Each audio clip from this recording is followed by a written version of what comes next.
آج کل تو ایسے لوگ ہیں نہیں۔ رسول اللہ صلی اللہ علیہ وسلم کے زمانے میں اگر کوئی سخت بیماری کی شکایت کرتا تھا تو آپ فرمایا کرتے تھے کہ اگر تم صبر کرو تو تمہارے لیے جنت ہے۔ مطلب یہ ہے کہ وہ کہتے تھے کہ دعا کیجئے کہ یہ بیماری دور ہو جائے، تو حضور صلی اللہ علیہ وسلم فرمایا کرتے تھے کہ اگر تم صبر کرو تمہارے لیے جنت ہے۔ وہ کہتے تھے کہ اچھا ہم صبر کرتے ہیں۔ ایسے 2-3 واقعات حدیث شریف میں ہیں۔ رسول اللہ صلی اللہ علیہ وسلم کے زمانے میں بعض لوگ بیماری میں دعا کرانے کے لیے آتے تھے کہ وہ سب بیماری مجھے لاحق ہے۔ رسول اللہ صلی اللہ علیہ وسلم فرماتے تھے اگر تم صبر کرو تو تمہارے لیے جنت ہے۔ تو لوگ کہتے تھے کہ اچھا صبر کرتے ہیں، انہیں جنت کا شوق اتنا تھا، ان کو کہتے تھے کہ ہم صبر کرتے ہیں، یعنی بیماری کے لیے دعا مت کیجیے، پھر دعا نہیں کرتے تھے۔ لیکن آج کل اگر تم کسی سے کہو تو کوئی ایسا نہیں کرتا۔ میں نے تو کبھی کوئی ایسا آدمی نہیں دیکھا جنت کے لیے بیماری کے اوپر صبر کرے۔ ان کو تو بس یہی ہے کہ بیماری جلدی جائے، کچھ بھی ہو،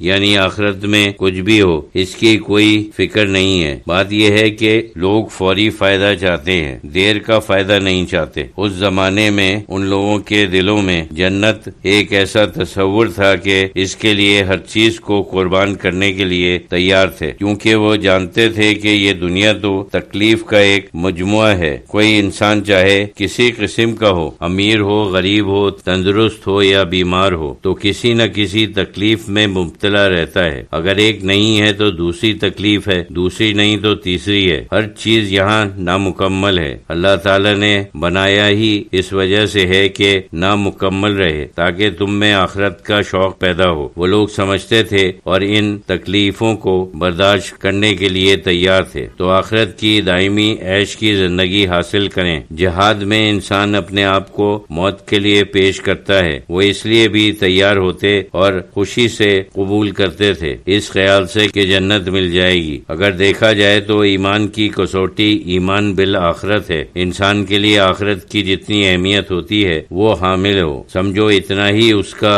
ایمان ہے۔ یہ کسوٹی ہے، کیونکہ مذہب کی بنیاد آخرت کے عقیدے کے اوپر ہے، اور اس عقیدے کے اوپر ہے کہ جو کچھ ہم کرتے ہیں وہ اس نقطۂ نظر سے کرتے ہیں کہ آخرت میں ہمیں اس کا ثواب ملے گا، یعنی ہمارا مقام آخرت میں بڑھ جائے۔ جو روحانی لوگ ہیں وہ تو روحانی اسی طرف نظر رکھتے ہیں، وہ جو دنیاوی قسم کے لوگ ہیں وہ دنیاوی فائدے کی، مثلا کھانا پینے وغیرہ کی طرف نظر رکھتے ہیں۔ اس کی بھی اللہ تعالی نے قرآن شریف میں ترغیب دی ہے، وہ اس طرف دیکھتے ہیں۔ لیکن بہرحال اللہ تعالی نے دونوں چیزوں کی گنجائش رکھی ہے۔ ایمان کی قوت کی بڑی کسوٹی ہے کہ ہمارے لیے آخرت کا تصور جو ہے وہ حقیقی ہے۔ ہم سمجھتے ہیں کہ یہ بالکل حقیقت ہے، اور یہ ایک ایسی حقیقت ہے جو کسی وقت بھی ہمارے سامنے آ سکتی ہے، اور یہ یقین دل میں ہونا چاہیے کہ وہ دنیا کوئی ایسی مہم قسم کی چیز کی دنیا نہیں ہے، وہ اتنی ہی